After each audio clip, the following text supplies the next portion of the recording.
পলাশবাৰীৰ মাৰাভিঠাত নিৰ্মাণ হ'বলগীয়া IIMৰ নিৰ্মাণস্থলী পৰিদৰ্শন কৰিছে ৰাজ্যৰ মুখ্যমন্ত্ৰী ডক্টৰ হিমন্ত বিশ্ব শৰ্মাই।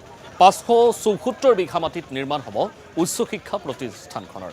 আৰু নিৰ্মাণস্থলী পৰিদৰ্শন কৰি IIMৰ নিৰ্মাণৰ লগে লগে পলাশবাৰীৰ লগতে সমগ্ৰ উত্তৰ পূবত শৈক্ষিক দিশত নতুন দিগন্তৰ সঞ্চাৰ হ'ব বুলি আশা কৰে মুখ্যমন্ত্ৰীগৰাকীয়ে। আৰু ইফালে বজাৰত দাম বৃদ্ধিক লৈ মুখ্যমন্ত্ৰীৰ মন্তব্য। এই সন্দৰ্ভত জিলাই জিলাই টাস্ক ফ'ৰ্চ গঠনৰ নিৰ্দেশ দিয়া হৈছে।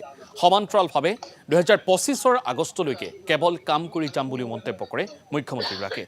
2025 পাছতহে ৰাজনীতিৰ কথা ভাবিম বুলিও ৰাজহুৱা কৰিছে মুখ্যমন্ত্ৰীগৰাকীয়ে।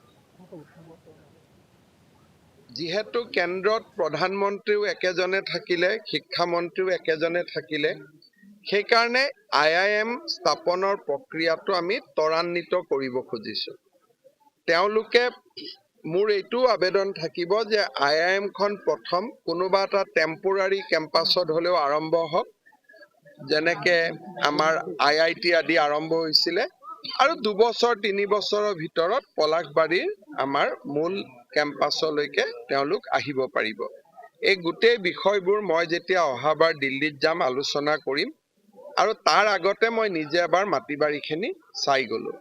মাটিবাৰীখিনিক লৈ যদি এইখিনি মাটিয়ে আমি চূড়ান্ত বুলি ধৰিছোঁ, ৰাভা হাছঙৰ লগতো মই আলোচনা কৰি ল'ম। তেওঁলোকেও সৈদ্ধান্তিকভাৱে কোনো আপত্তি নাই বুলি কৈছে, খালি অলপ নিয়ম নীতি মানাৰ কথা কৈছে, সেইখিনিও আমি মানিব লাগিব।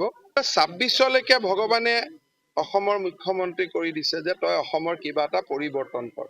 গতিকে এইকেইটা দিন মোৰ কাম হৈছে ডেভেলপমেণ্ট কাম কৰা। যদি মই এইবিলাক অমুকে অমুক কৈছে, আপোনালোকে মোৰ ওচৰত আহি গ'ল, মই তমুকে তমুক বুলি ক'লো, তাৰ ওপৰত তেওঁক সুধিলে, তাৰপিছত আপোনালোকে মোক আহি ক'ব তেওঁ এনেকে কৈছে আপুনি কি কয়। এইবিলাক কৰি থাকিলে কাম কেতিয়া কৰিম? সেইকাৰণে এতিয়াও ৰণোজ পেগু ডাঙৰীয়া মই IIM চাব আহিছোঁ। ইয়াৰ পৰা আমি ৰাজদৰ বৰা স্কুল সেইটো চাব গৈ আছোঁ। তাৰপিছত নতুন জিলা এখন হ'ব, উপজিলাও 15 আগষ্টৰ আগত আমি কৰিব লাগে, তাত গৈ আছোঁ। গতিকে মোৰ কাৰণে অন্ততঃ 25 আগষ্টলৈকে মই কামেই কৰিম। 25 আগষ্টৰ পিছতহে ৰাজনীতি কৰিম।